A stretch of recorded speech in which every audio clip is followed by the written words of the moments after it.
Hello everyone, and welcome to the 4th progress update video for the Fantabuloso game. I'm so sorry this took so long, but I can promise you that it was only a little bit because of me being lazy. The main reason that this update took so long to come out is because I just crammed so much stuff into it, and it sort of snowballed out of control, which is my fault. I will readily admit that. Sorry, I just bumped my mic a little. Which brings me to my next point. The video ended up being so long before that it was just too much of a pain in the ass to align it to the game. So I decided to just go through things live. So excuse my lack of train of thought. I have trouble talking and playing games, as anyone who's watched my streams would realize. We've got a lot to get through today, though, so let's dive right in.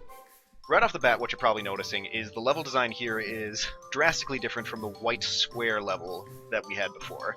This is because that level just sort of, like, the shadows and lighting got corrupted, and as a result, I just said, screw it, I'm gonna go and make the first level of the game. So that's where we are now, Cragwell Woods. This is going to be the sort of tutorial area of the game, as well as just, you know, the first hub. Think sort of like Spiral Mountain from Banjo-Kazooie. Unlike Spiral Mountain, however, it's going to have its own, like, puzzles and challenges and sausages to collect and everything. It's still going to be a full-fledged level, it's just the starting level. So, yeah. It's also the home of these little guys right over here. These guys are the long-awaited Crags, as I mentioned on a poll I did on the blog a few months back. I don't know how long ago exactly that was, but it was a while. Point is, this is them. From left to right, they are Heavy Crag, Happy Crag, and Hapless Crag, and basically they're just sort of going to be the tutorial and mentoring characters of the game. Sort of think like bottles in Banjo-Kazooie, to draw another analogy there. They're also just going to be sort of their own characters, part of the cast of NPCs, which I'm hoping to have, like, I'm hoping to have a lot of NPCs, so look forward to that. But also they're going to teach Catboy all his, like, new special moves, and they're going to be able to provide intel on the various levels. So if you're ever having trouble with a level or an enemy in a level, you might be able to find one of these guys and ask them for help. Now also seems like a good time to talk about the shaders, which, as you can see, are also way, way, way different from how they were before. And god damn it, my mouse keeps getting unlocked from the window, and I keep restarting the video because of that, but I'm just gonna say screw it this time, so... yeah, you can see the shaders here. Just sort of like a really nice cel-shaded, double-stage type thingy. The reason I swapped is because this system lets me use Unity's standard shader system in addition to having a toony look. So, like, as you can see here, the little cracks on Hapless Crag's head, I could not do those with the old shader system. So, just a bunch of little stuff like that. Also the sort of toony but also shiny nature of their little belts. Stuff like that. The technique I use for this is one discussed by David Leon for his game Twin Souls Path of Shadows. I will put a relevant link to the blog post where I learned this stuff in the description if you guys want to check it out. So, with all that sort of like visual stuff done, let's dive into the actual mechanics of the game. First off, I want to talk about ball throwing. For the most part, it's pretty much unchanged from the original. However, there are a few key differences. So first off, like you can see here, there are arrows that are firing off while I'm charging. These are the trajectory that the shot will take. I did this because a crosshair just doesn't really cut it when you're firing, you know, like, gravity-affected projectiles, and even I had troubles with that in the original game. So I decided that, that just the trajectory arrows are the best way to handle it. There's still some skill required in figuring out the shots, since the trajectory arrows aren't constant. So I'm pretty happy with it. And the mouse is still unlocked, oh my god. Okay, anyway, a couple key differences, though. Besides the arrows. As you can see, there are little, like, particle bursts as you charge. These signify when you can first fire the shot, and when when the shot's at full charge. You can't just spam fire, as you can see I'm trying to do it here, not working. But as soon as it, like, charges up, bam. This is sort of just done to counteract spamming, since that was one of people's biggest complaints, like, with the original game. It was just, like, very spammy in the combat, and honestly, I'm inclined to agree. Another change that's going to affect that, I can't really show it off because there's no enemies, but the more you charge up the shot, the more damage it's going to deal. So if you're just like, you know, just like this, you're not going to deal any damage to enemies. One final thing that's going to counteract spamming is that there will be an ammo system. Unfortunately, it's not implemented in this update, but it'll be like Banjo-Kazooie style. You'll have respawning ammo pickups scattered around. It's not going to be like a scarce resource or anything. So, on the topic of combat, let's also move into attacks. As I've mentioned, I'm overhauling the combat system completely, and this is for a couple reasons. The main one is that I've been struggling with trying to figure out a way to differentiate the Fantabuloso game from the old Rareware Collectathons. I don't want to be, I don't want to have some, like, stupid gimmick like, oh, Banjo-Kazooie, but in space, or stuff like that. But I did want to find some way to distinguish my game from the old game, since, why would you play my game when you can just play the old games? So I sat down and I thought about it, and I realized that the #1 worst thing about pretty much every old N64 game, but especially the Collectathons, is the combat. It's just ridiculously unsatisfying because either the enemies are pathetically easy and die in a single hit, or they're ridiculously gimmicky and just not fun to fight. So that's what my goal is. I'm going to be heavily prioritizing making the combat of this game incredibly engaging, along with the platforming and puzzle solving. I think it'll just be like a really interesting take on the genre, since, as far as I'm aware, there hasn't really been a good Collectathon game with good combat. If there has, please let me know, since I would love to play it. So anyway, with that discussed, let me move on to the melee attacks. Unlike before, where it was just a single punch, as I just showed there, it is now a 3-hit combo. And you can, like in, I don't know, Dark Souls, for example, you can choose to extend the combo as much as you want, up to 3 hits. It does not consume stamina, as you can see at the bottom. Let me actually talk about those. Health in the top left, obviously, again. It's going to be basically the same. I have a cute little animation there that speeds up the lower health you get. Not going to show that off since that'll take forever, but this thing over here is just like a sort of simulator of an enemy attack. That is the major difference. The hearts are now divided into quarters instead of just being full hearts. I feel like this is going to let me, make enemies a lot more diverse, letting them, have really strong attacks or really weak ones that are fast or stuff like that. Which was sort of an issue I faced in Le Fantabuloso game. It sort of sucked having everything deal the same amount of damage. So yeah, there's health. And as for stamina, like I said, it does not affect your punches. Oh, one thing about the punches, see, this is what I meant by scatterbrained. One thing about the punches is that I have removed the dodge roll. Or sorry, not the dodge roll, the roll attack. This is just because, it felt bad, like I was testing it, and it felt bad to be, trying to punch, but you accidentally roll. So it's just gone. In order to compensate for that, I've drastically increased Catboy's movement speed, as you've probably noticed by now. He's a little slippery right now, I've got to tweak all the settings, but I'm pretty happy with it. So, anyway, on to stamina now. And then, wow, why is the mouse not locking? I'm so sorry. On to stamina. Dodging. That is the only thing right now that reduces stamina, but it's also going to be reduced by special moves that the Crags teach you later on in the game. Don't have any of those implemented yet, but I do have dodging. And essentially what dodging is it's, it's what you'd expect from a game. As you can see here, I'm dodging through the little hurt box that was damaging us earlier, and it's not doing anything. Also, I'll briefly touch on the lock-on, which is still, whoops, sorry, that was the camera button. Fine, I'll talk about the camera now instead. Here's the first-person mode, still work in progress. I'm gonna make the body rotate. Right now, his head's tilted 180 degrees, which is not good.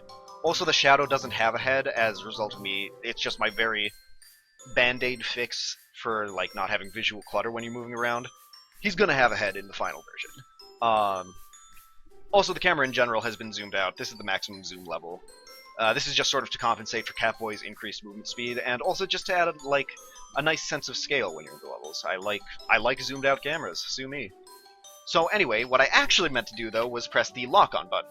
So, as you can see here, this fake enemy we're just locked onto it right now. When you're locked onto an enemy, your shots will automatically direct themselves towards it. I don't know why they're going over it. That shouldn't be an issue, though, in the future, since enemies are going to be bigger than that. Also, when you're dodging, directional dodges, special animations, etc. However, I'm sure you guys are wondering now, what happens when you dodge while standing still? This is one of the major, unique things I've come up with for the game, and I'm really happy with it. So, as you can see here, Catboy does a little spin. This is essentially a spot dodge like in Smash Bros, except with one major difference. Instead of just, coming out faster and recovering faster, it's going to provide Catboy with at least a 2x boost in the damage of his next attack.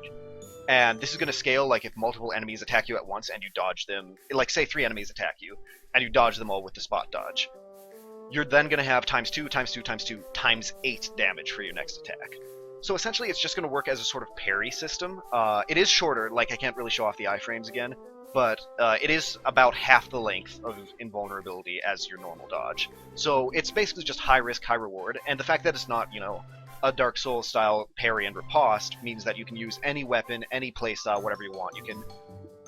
You can counter with a ranged attack, you can counter with any melee attack. Hell, if you could even like deliberately charge up a bunch of boosts in order to be able to deal a ton of damage on your next attack. The buff isn't permanent, it's going to last, I don't know, like maybe 5 seconds. So buff stacking is going to be a very viable strategy. Like I said, I can't really show this off since there's no enemies, but hopefully when I add them in the next progress update, spoiler alert, I'm going to be able to show it off. So yeah, that's that. One last thing I want to touch on regarding mechanics is the slopes. Anyone who's been following my blog knows that I've been having a lot of trouble with the slopes, but I think I've cleaned them up enough now. So, as you can see here, when you try to climb the slope, instead of just like immediately sliding down, Catboy sort of slows down and then slips. Also, you can't really notice it, but the animation aligns to slopes better. There was a little angular offset in slopes before, which was bugging me. And the last major change with slopes is that he sort of slides when he reaches the bottom, as you can see. And again, that's just to make a smooth transition between sliding and not sliding. Also, actually, one other thing is when you're starting to lose speed, you cannot jump. So, as you can tell right now, maybe if you can hear about the spacebar, I'm spamming jump.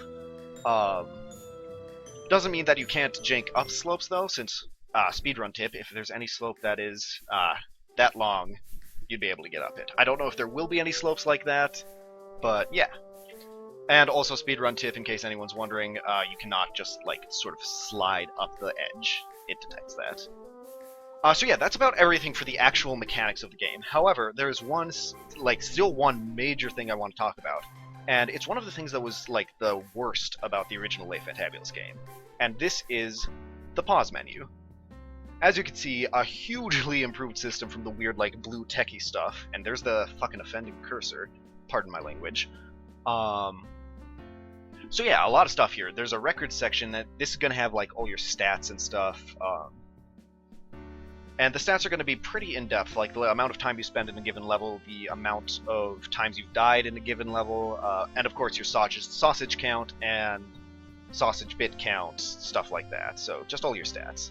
Also, one cool thing is that the name, as you can see here, that dynamically changes based on which level you're in. Again, with only one level, I can't really show that off, so you'll just have to take my word on it, but it works, trust me. The sausage count down here and the sausage bit count over here are going to work similarly, I just haven't implemented that fully yet. And of course there's going to be a quit button, so, you know, you quit, and are you sure you want to quit, yada yada. One major change, though, is an actual options menu, and I'm really happy with this. Let's go through it all one by one. So first off is the video menu. Right now it's just got field of view, which, while it is an important stat, it's a little lacking for video settings. In the future, I'm planning on implementing resolution changing, of course, and like changing between windowed, borderless windowed, and full screen. And I also want to have like the ability to change the graphical options. It sort of depends on how well Unity cooperates with it. Ideally, I want to have it so you can change every option individually, like texture quality, model quality, etc. But if you can't do that, you'll at the very least be able to swap between like low, medium, high, stuff like that. Next up, let's go to the controls menu. Here in the controls menu, right now all you can do is invert the X and Y axes. But again, that's pretty important if you ask me. I always play with my X-axis inverted when I'm using a controller. Maybe I'm weird. But also there's going to be a sensitivity setting, and again, if Unity cooperates, I want to put in full control customization. I don't know how, like, feasible that is with Unity's system. I know some games have done it, but most Unity games don't. But at the very least, you will always be able to change your controls, since the Unity launcher lets you do it. So don't worry, no matter what happens in this control settings menu, you will have controller, like, change options. Last, I'm going to head into the audio menu, and this is the area that I'm the most proud of right now. Since all of this works. Again, without any sound effects or voices, I can't really show it off. But master volume works, obviously, and music volume also works. This is a very important menu. I don't think I'm going to be adding anything else to it, since I can't really think of anything else that would need to be added, but yeah, just a lot of games have really bad sound mixing, and it's one of my big pet peeves, so I'm going to put in as much customizability as I can. And lastly, there's this save button, which doesn't work right now. I don't know if it's going to stay in the final version, since I plan on implementing like very frequent auto-saving. We're talking like every 5 minutes at least, but we'll see. There is definitely something to be said for having the peace of mind of just being able to push a button and be sure that everything you've done is saved. So, I don't know. We'll see. One last thing that I forgot to mention is that the pause menu also features full controller support. As you can see, the mouse is way the hell over here, and I'm using my controller right now. So, you can adjust the sliders. Right now, the cancel slider button is attack, which is R1. Gonna change that, don't worry. It's gonna end up being circle/B. So, yeah. I think that's about it for the pause menu, and by extension, all the mechanics of the game. However, there's one final, very, very, very important thing that I wanted to talk to you guys about, and that is the music. As you guys can tell, the song that's been playing through most of the video, except, here in the pause menu, that's the old one. But this new song is, well, it's brand new. It is the Cragwell Woods theme, and it was composed by Speed Shooter, also known as S. Balding. Speed Shooter is going to be making most of the music for the game, and I think I can speak for all of us when I say that that is an incredibly good thing. His music is fantastic, and this is still just the alpha version. He wanted me to make sure everyone knows that it is going to be improved even further, so yeah, I think that is just about it for this update. There was a bunch of other sort of behind-the-scenes stuff that I can't really show you guys, not because it's secret or anything, but just because I can't show it to you. Basically, I just made the groundwork for the saving system by consolidating every single important stat into a single file. So, the bosses you've killed, the levels you've been to, your sausage count, your max health, all that stuff is in a single script. And as a result, it's going to make it really easy to read it into the game, or to save it into a file. So yeah, that was a lot of work too, but again, can't show it to you guys. But yeah, thank you, words. Thank you everyone for watching. Hopefully the next progress update is going to be a bit sooner than 2.5 months from now. What's going to be in it are probably enemies, an expansion to the Cragwell Woods level, and just a bunch of other various mechanical improvements, additional attacks. So stay tuned here on the channel or on the blog if you want to know when that comes out. I'll put a link to the blog right here on the screen, and also a link to subscribe to the channel. And like I said before, I'll be putting David Leon's post down in the description below. I also forgot to say that I'll also be putting Speed Shooter's post down in the description as well if you want to go and check out all his music. I would highly recommend it since, again, it's pretty kick-ass. And as always, if you know anyone who would be interested in the game, interested in having a new collectathon of some sort. God, see, this is what I mean. Gotta invert the x-axis. But if you know anyone who would be interested in this, send them my way, since I would love as much attention and awareness as I can get. Thanks again for watching, everyone, and hopefully see you less than 2.5 months from now. God damn it, Steam. God damn it, Steam. I was so close. I was so close. Fuck it.